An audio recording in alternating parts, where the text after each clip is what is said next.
अस्सलाम वालेकुम व्यूअर्स, कैसे हैं आप सब लोग। उम्मीद है खैरियत से होंगे।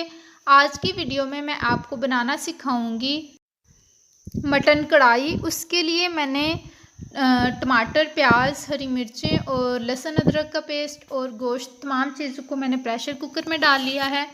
और उसमें हम बाकी मसाला जात भी ऐड कर लेंगे, जैसे नमक, मिर्च है, हल्दी है और बाकी मसाला जो आप ऐड करना चाहते हैं अपनी मर्ज़ी के मुताबिक। सारी चीज़ों को आप प्रेशर कुकर में डालेंगे और इसमें 2 गिलास पानी डालेंगे और प्रेशर कुकर को हम रख देंगे और सीटी बजने के बाद 15 मिनट तक हम इसको पकाएंगे।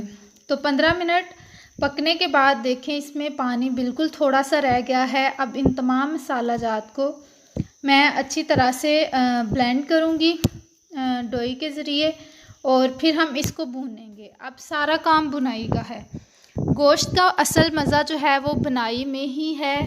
बुनाई अगर अच्छी हो तो हमें गोश्त का जो है वो अच्छा सालन हमारा बन जाता है।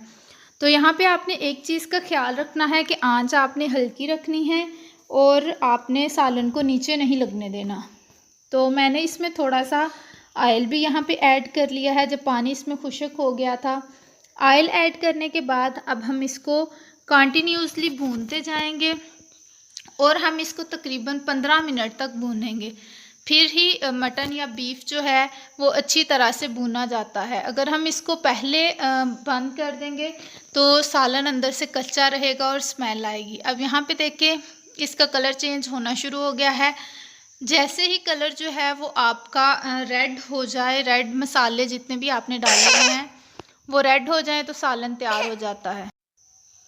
अब आप यहाँ पे गरम मसाला ऐड करें और आप सालन को रोटी के साथ, गरम चपाती के साथ पेश कर सकते हैं। दुआओं में याद रखें।